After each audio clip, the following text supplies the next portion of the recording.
Hey everybody, it's Lord Magicus, and we're here for round 2 of Merfolk and Modern. We are on the draw again, so let's reveal our Luris.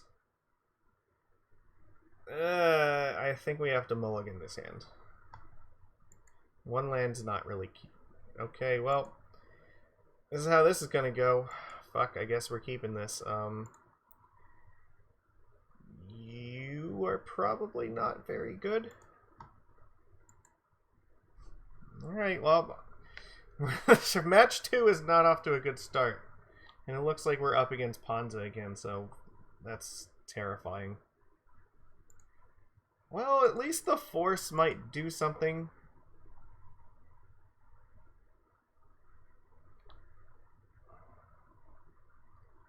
But yeah, they're kept 7 on the play versus our 5 in the draw, and if we have to force, that's going to be terrible.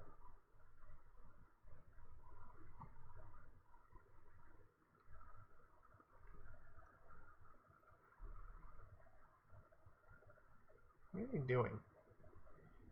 Utopia Sprawl? I don't actually have red mana for this, so I think the correct thing to do here is just force this. I'm not going to let them do something big this turn, because now they're stuck with 2 green. There's like nothing in their deck they can cast for 2 green, so... Well, maybe I'm wrong. Maybe they're going to show me that they have like something to do for this anyway. Oh, Scavenging Ooze? Okay, that's fine. It slows them down a little bit at least, and hopefully that'll give us time to like figure out a plan. Well, that sort of helps.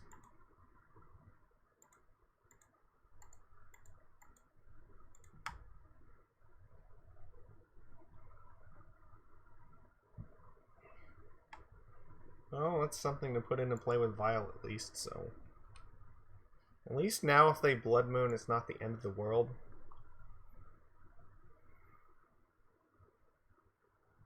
Yeah.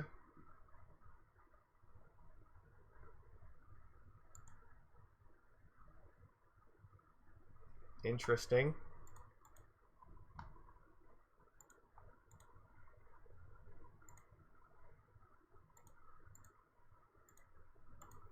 I think I just want these off the board.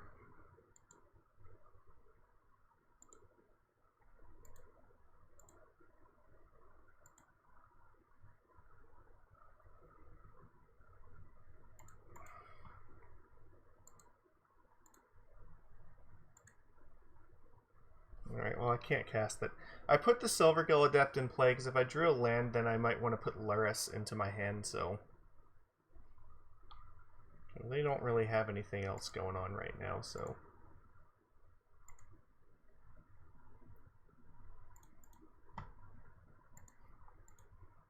It was kind of a sketchy attack from them because they have literally nothing else here.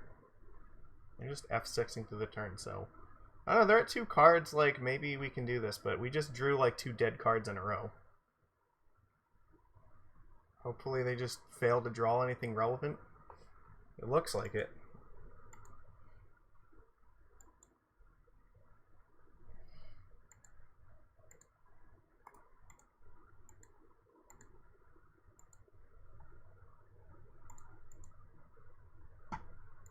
Okay, well, we might steal this one just on the basis of them bricking.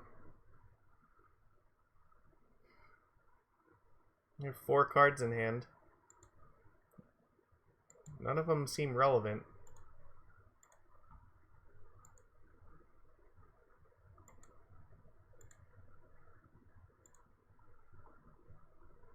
Okay, well, attack first.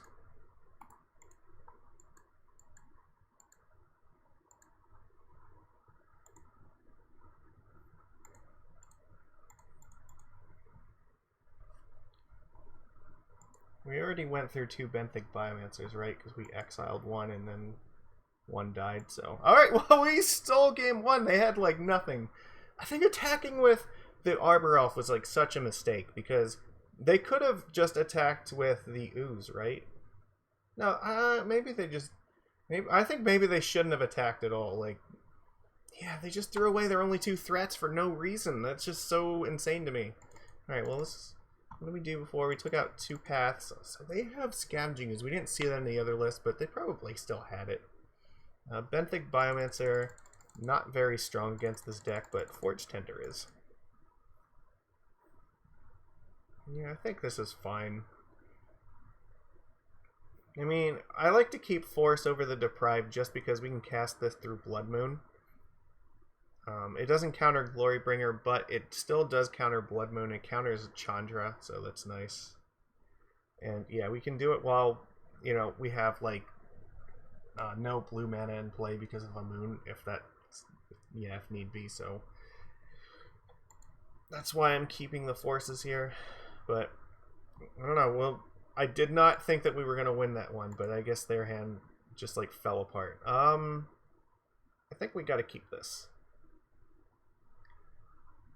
They mulled to 6. We're definitely keeping it because Aether Vial undermines any Blood Moon hand that they open with, and yeah, so I think that we'll be fine here.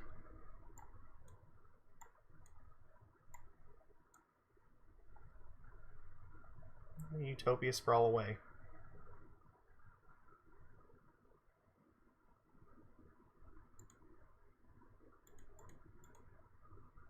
Let's get Vial out. Let's see, what do you got? You have like a moon? Because even if you do, like, it's not that strong.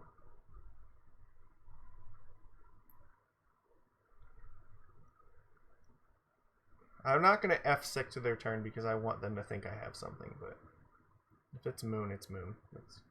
Now Pyromancer's okay, actually, because now we can actually just start, like, casting cards. What are they going to do? They can discard stuff if they want. Probably try to... I think we should play this... Oh, they discarded, like, 2 big things, so maybe they don't have mana.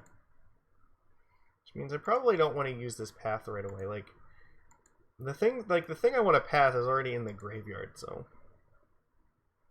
I think I just want to put Lords out first, so...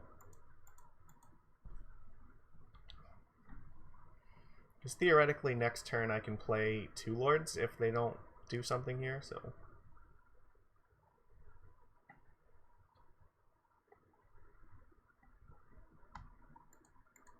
The Utopia had sprawled this Stomping Ground, so if they play a moon, this is going to fall off, isn't it? Okay. Okay, so that Arbor Elf is, like, not really that big a deal.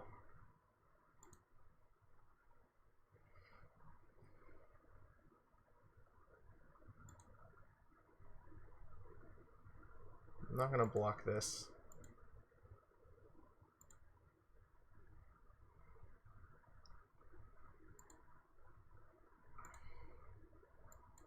Now they have tons of mana, so using a path is not that big a deal. How do I do this? If I play the Lord, I don't have the path up. I could play the Silvergill Adept, leave the path up, and then if they try to like stomp anything, I can just put a Lord in play.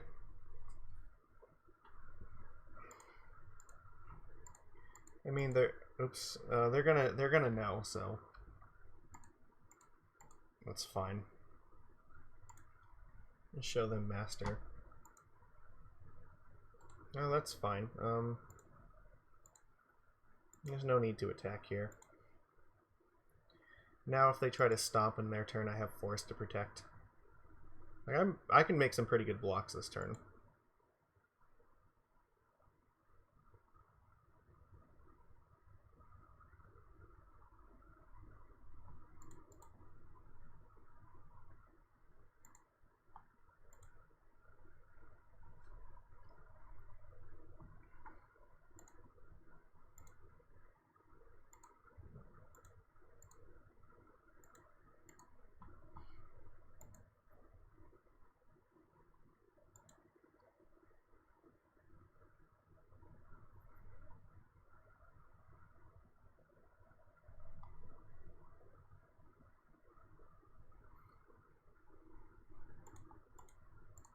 Nope.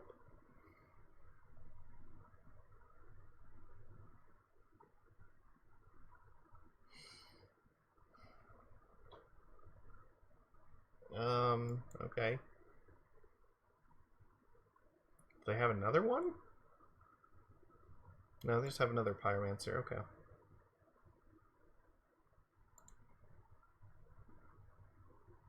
Okay, it's fine.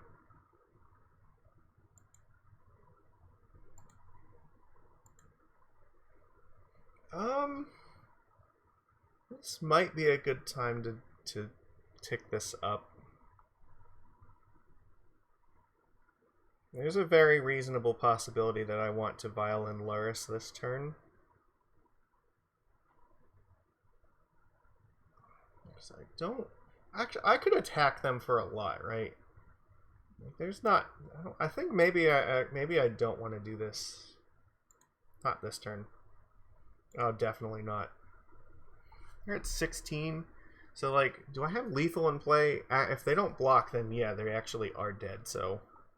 I can just path this thing, right? They're dead.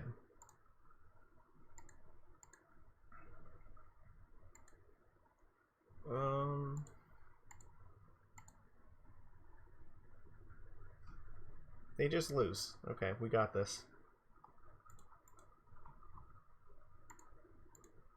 And that'll do it.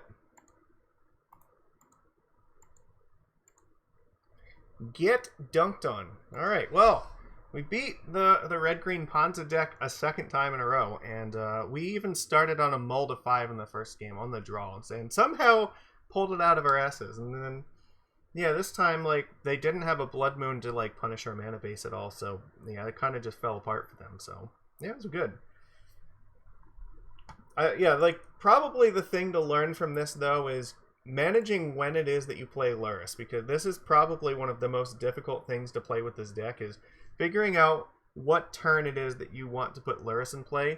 There is a very reasonable possibility that this turn could have been a tick Vial up, put Luris in hand, and then Vial Luris in turn, and then we would have had Path up, but given that we were so close to killing them, I wanted to be able to attack with the Mutavault this turn. And yeah, we drew the Lord, so it just like worked out for us, but I mean, there was a very reasonable chance that sometimes you need to like figure out when it is that you can afford to tap 3 mana to put this in your hand, and then when to burn your Aether Vial on it. So yeah, it's difficult sometimes to know when the appropriate time is, because you have to plan this like 2 or 3 turns in advance just to make sure that you know that you're going to get the value out of it that you need. But yeah, so we were able to do it this time without doing it, but it's still like having to do that math is an important part of playing this, so it's just something to keep in mind. But yeah, I think that, yeah, we just kind of crushed it this time. So I don't know, like, this seems like this is working. Yeah, it's a little bit awkward with Path versus the Blood Moon, but it seems like keeping the 2 in, like, is fine. I almost want the third one, but like it's kind of shaky in game 2, so I think that we're probably best off siding these out. And the Forge Tenders, the reason we can bring them in is because we can put Vial on 1 and put them in play like that.